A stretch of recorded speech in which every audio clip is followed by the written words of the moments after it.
माँ सिर्फ देना जानती हैं। मम्मी, आपका ये कुकिंग वाला शौक हमें बहुत महंगा पड़ रहा है। घर में सब कुक के हाथ का बना खाना खाते हैं, फिर भी आप अलग से खाना फेंकने के लिए क्यों बनाती हो? पता भी है कि इस तरह कितना पैसा खर्च होता है। अरे पर बहू, मैं तो सब रोहित के पसंद का खाना बनाती हूँ। मम्मी, वो सब मुझे बचपन में पसंद था। अब इतना तेल खिलाकर बीमार करोगी क्या? वैसे भी मैं पूरा समय कभी क्लाइंट तो कभी बॉस के साथ मीटिंग में रहता हूँ, इसलिए आप अपनी बर्बादी को मेरा नाम तो मत ही दीजिएगा। ये है पिंकी की सास निर्मला, जिन्हें सबको अपने हाथ का खाना खिलाना बहुत अच्छा लगता है, लेकिन राहुल और पिंकी को ये पसंद नहीं है। इसी के चलते वो निर्मला को खाना बनाने के लिए 10 बातें सुनाकर वहां से चले जाते हैं। मेरे मन में तो सिर्फ अपने बच्चों के लिए प्यार है, पर शायद अब उन्हें मेरी जरूरत नहीं है। मुझे गांव वापस चले जाना चाहिए। जहां एक तरफ निर्मला दोबारा गांव जाने के बारे में सोच रही होती है, वहीं उसका पोता परम अपनी दादी के शौक को प्रोफेशन में बदलने का आइडिया सोच रहा होता है। अगली सुबह निर्मला गांव वापस जाने के लिए कपड़े पैक कर ही रही होती है कि परम फोन लेकर दादी के पास पहुंचता है। दादी, आप कहीं नहीं जाओगी? अरे नहीं बेटा, मेरा गांव चले जाना ही ठीक रहेगा। इससे तुम्हारे मम्मी पापा की सारी दिक्कतें भी खत्म हो जाएगी। दादी, वो तो ना आपके आने से पहले कम थी और ना ही आपके जाने से खत्म होगी। उन्हें हमेशा पैसों की टेंशन में ही रहना है। मेरे पास आपको यहाँ रोकने का आइडिया है। आइडिया? मतलब, मैं कुछ समझी नहीं। इस पर परम अपनी दादी को YouTube खोलकर उसके बारे में सब कुछ बताता है, जिसे सुन दादी कंफ्यूज हो जाती है।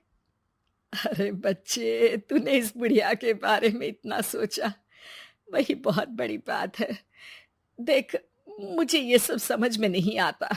तू मुझे जाने दे बेटा। अरे दादी, इसमें कुछ मुश्किल नहीं है। मैं हूं ना हेल्प के लिए। आप बस खाना बनाओ, और पता है, YouTube की मदद से आप अपनी स्पेशल रेसिपी लोगों को सिखा भी सकती हो। अच्छा, ऐसा? खाने के पैसे भी मिलेंगे दादी। इस पर बहुत देर तक दादी को YouTube के बारे में समझाकर आखिर में परम उन्हें कन्विंस कर ही लेता है, जिसके बाद वो गांव जाने का प्लान कैंसिल कर YouTube चैनल शुरू कर देती हैं।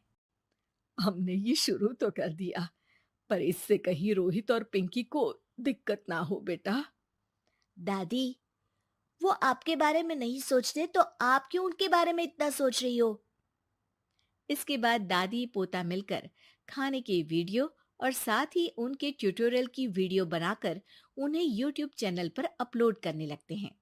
सब खुशी से चल रहा होता है कि कुछ हफ्तों में ही पिंकी को इसकी खबर हो जाती है। हमारी पीठ पीछे घर में ये सब क्या चल रहा है? अरे मम्मी, आपको तो अपना टाइम पास करना है, पर उसमें मेरे बेटे का फ्यूचर क्यों खराब कर रही हो? पढ़ाई के टाइम आपके साथ किचन में लगा रहेगा तो फेल ही हो जाएगा ना। वैसे इस YouTube वाले के शौक के लिए आप जो फैंसी डिशेस बना रही हो, उसके पैसे कहाँ से आ रहे हैं? मम्मी, आपको हमेशा पैसों की चिंता ही क्यों लगी रहती है?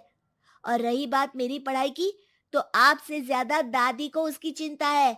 इसीलिए मेरी पढ़ाई के बाद ही वो ये काम करती है। परम, अपनी मम्मी से बात करने का ये कौन सा तरीका है? और मम्मी ने पैसों के बारे में कुछ गलत तो नहीं पूछा? जब घर में हम दोनों कमाते हैं, तो ये पूछने का अधिकार तो है कि पैसे कहाँ इस्तेमाल हो रहा है। मम्मी का ये जानना जरूरी बनता है। पापा, आप अपनी मम्मी से कैसे बात करते हो, ये तो मैं देख ही रहा हूँ। तो आपके मुंह से ये बातें तो अच्छी नहीं लगती। और रही बात पैसों की, तो आप दोनों हर समय मुझसे दूर रहने की कंपेंसेशन में जो पॉकेट मनी देते हो ना, हम उसी से ये सब कर रहे हैं। इस पर परम अपनी दादी को लेकर वहां से चला जाता है, जिसके बाद पिंकी और रोहित यूट्यूब चैनल बंद करवाने की बहुत कोशिश कर जाती है।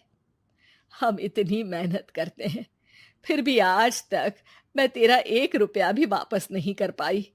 अब तो रोहित ने तुझे पैसे देने भी बंद कर दिए और तेरी सारी सेविंग्स भी खत्म होने को आई है। बेटा, मुझे लगता है कि हमें ये सब बंद कर देना चाहिए। दादी, यूट्यूब चलने में मेहनत के साथ ढेर सारा सब्र भी लगता है। देखना, कुछ महीनों में सब सिर्फ आपको ही देखेंगे, और अगर फिर भी कुछ नहीं हुआ तो बंद कर देंगे। परम की बात से दादी मान जाती हैं और वो अपना काम जारी रखते हैं।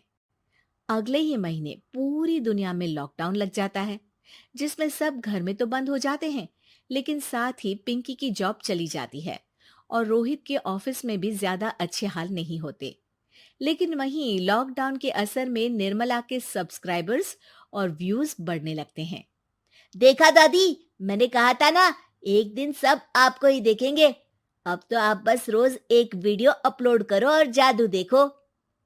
इसी के साथ लॉकडाउन के कुछ ही महीनों में निर्मला खाने वाली दादी के नाम से सारे सोशल मीडिया पर फेमस हो जाती है, जिस वजह से अब उन्हें यूट्यूब के पैसों के साथ पेड एडवर्टीजमेंट और पेड प्रमोशन भी मिलने लगते हैं। उन्हीं पैसों की मदद से निर्मला अब बेटे बहू की नौकरी ना होने पर घर का खर्चा भी चलाने लगती हैं, जिसे देख रोहित और पिंकी को भी अपनी गलती का एहसास होता है और वो सब मिलकर निर्मला को सपोर्ट करने लगते हैं।